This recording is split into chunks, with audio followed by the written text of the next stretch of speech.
Fala galera, saudações vascaínas, começando mais um vídeo aqui no canal, eu sou o Juninho, você está no canal Machão da Gama para mais um giro de notícias, primeira edição dessa quinta-feira, para a gente atualizar aqui todas as informações sobre o nosso Vasco da Gama. Tudo o que você precisa saber sobre o nosso gigante da colina você encontra aqui. Então, meus amigos, peço para você estar chegando aqui no canal agora, sua primeira vez aqui no canal, seja muito bem-vindo.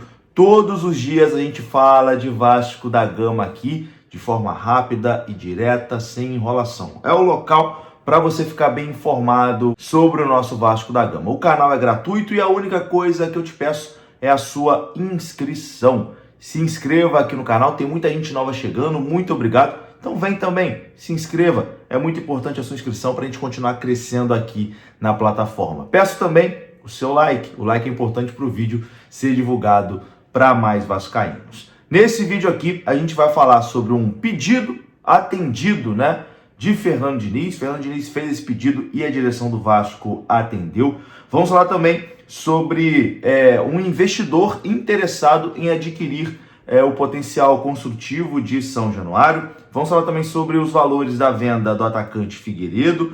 Vamos falar sobre Pedrinho, que esteve na sede da CBF, possivelmente para reclamar da arbitragem, para se manifestar presencialmente ali em relação à arbitragem.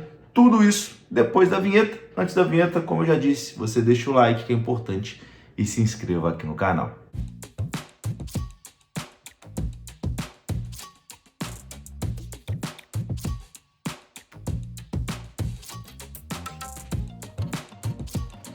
E vou começar esse vídeo falando de um parceiro do nosso canal, que é o Grupo Viriato. E eu pergunto para você, você conhece o Grupo Viriato? São mais de 40 anos prestando assessoria em questões tributárias, de contabilidade, de assistência jurídica e também gestão imobiliária e em contratação de seguros. O Grupo Viriato desenrola tudo para você que tem uma empresa ou que é apenas pessoa física. Qualquer tipo de burocracia, aquela coisa chata, o Viriato resolve. Precisa de um seguro para o seu carro? O Viriato resolve. Precisa gerir aquele imóvel da empresa, aquele apartamento da família? O Viriato resolve. Precisa desenrolar as contas, pagar impostos, fazer aquelas contas que a gente sempre apanha um pouquinho?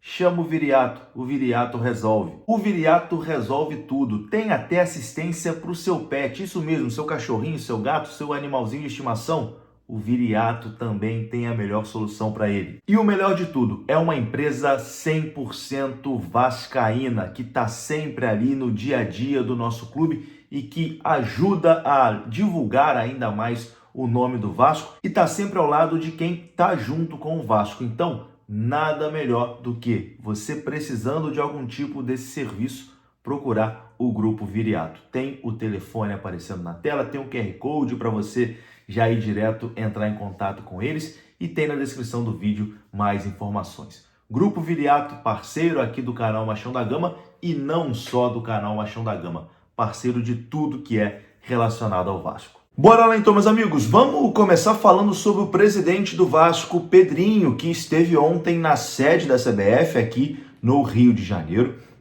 A gente não sabe oficialmente o que o Pedrinho foi tratar lá na sede da CBF, Ele que tem uma relação boa com o presidente da CBF, inclusive o Pedrinho foi o primeiro presidente do clube a manifestar apoio, quando o atual presidente ainda era candidato, lá na CBF. Então tem uma relação boa, o Pedrinho já foi chefe de delegação da seleção brasileira, foi o primeiro chefe, de delegação da seleção brasileira nesse novo mandato, da CBF. Então a relação é boa entre o presidente do Vasco e o presidente da CBF. O presidente do Vasco esteve na sede da CBF, muito possivelmente para se manifestar em relação à arbitragem, porque o Vasco foi muito prejudicado, no jogo contra o Sport. Como o Vasco venceu a partida, acaba ficando pouco falado o que a arbitragem aprontou nesse jogo, Mas teve um pênalti totalmente inexistente, marcado a favor do Sport Recife, que o VAR nem chamou, para olhar, e teve também o lance que o Jair se lesionou, vai ficar aí quase um ano parado, e que o árbitro na frente dele não marcou nem falta, Enfim, não estou dizendo aqui que a culpa da lesão do Jair foi da arbitragem. Não, não foi. Mas acho que a arbitragem foi permissiva, porque o Sport estava batendo muito, estava chegando firme e a arbitragem deixando o jogo rolar. Então, acredito que o presidente Pedrinho fez o correto em ir lá na sede da CBF. O Vasco tinha sim que se manifestar de forma oficial. Acho que o Vasco escolheu se manifestar internamente e não fazer aquela nota oficial externamente, né, para a imprensa ver, para a torcida ver. O Vasco escolheu talvez um caminho mais do diálogo ali com a CBF. Enfim, de alguma forma o Vasco tinha que se manifestar, porque não dá para aceitar o que aconteceu no jogo, né? O Vasco poderia ter deixado de vencer a partida por conta da atuação péssima, né, do Rafael Claus e do pessoal que estava no VAR, né? Prejudicaram ali o Vasco da Gama. Bom, mudar de assunto aqui agora. Vamos falar de mercado da bola, né? O Vasco vendeu o Figueiredo, né, para o futebol de Portugal, para o Alverca, lá de Portugal. E a gente tem aqui os números, né, dessa venda aí do Figueiredo para o Alverca de Portugal. O Alverca vai pagar 750 mil euros, que na cotação atual dá 4 milhões e 700 mil reais pela contratação do Figueiredo. O atacante de 24 anos pertencia ao Vasco da Gama, mas estava emprestado ao América Mineiro. O América Mineiro terá direito a uma pequena fatia desse valor pela taxa de vitrine, já que o contrato de empréstimo era até dezembro. O jornalista Vene Casagrande foi o primeiro a informar os valores. A divisão dos direitos econômicos do Figueiredo agora está entre Vasco, Alverca e o Boa Vista de Saquarema, que é um dos clubes formadores do jogador. Então o Vasco ainda manteve 10% do Figueiredo, além de receber ali os 4,7 milhões de reais. O Alverca tem 60%, o Vasco tem 10% e o Boa Vista de Saquarema tem 30%. Então ficou assim a situação do Figueiredo, vendido aí por 4,7 milhões de reais. Ainda sobre janela de transferências, o Vasco atendeu um pedido de Fernando Diniz, mas não foi um pedido de contratação, foi um pedido de permanência. Para além das contratações, né, que o Vasco realizou, o principal pedido de Fernando Diniz foi concretizado nessa janela de transferências: a permanência do atacante Rayan. O técnico havia feito um apelo público para que o seu principal xodó não fosse negociado nesse meio de ano e tratava a joia vascaína como um jogador insubstituível. A diretoria do Vasco driblou ali o assédio ao jogador de 19 anos, fez ajustes no caixa, né, com outras vendas e garantiu a permanência de um dos grandes destaques do time em 2025.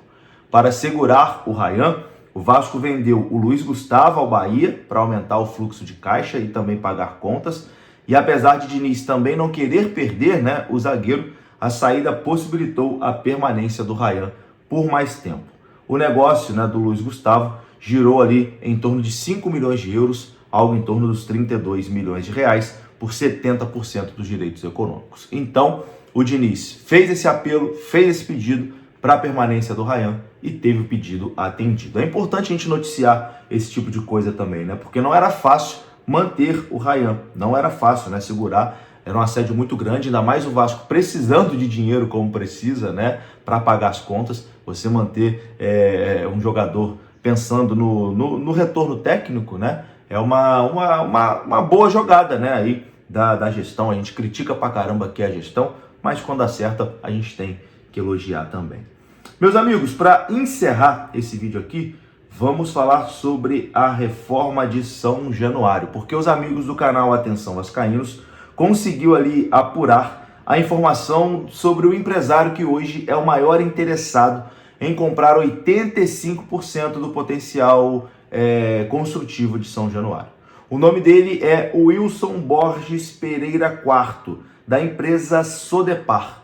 As conversas já foram iniciadas, até com a presença de dirigentes do Vasco no escritório da empresa no Leblon, zona sul do Rio de Janeiro. Esse empresário é conhecido no Rio de Janeiro por aquisição de grandes imóveis e terrenos. O negócio ainda não está fechado, mas a negociação está bem avançada. Sobre a capacidade do futuro estádio de São Januário, deve ser mesmo 47 mil lugares. Então, a Sodepar, né, um investidor de imóveis, deve ser aí quem vai comprar o potencial construtivo de São Januário, possibilitando a grana para o Vasco fazer a reforma. É isso, meus amigos, eu vou ficando por aqui. Se você gostou do vídeo, deixa o like que é importante, se inscreva, até a próxima, fui!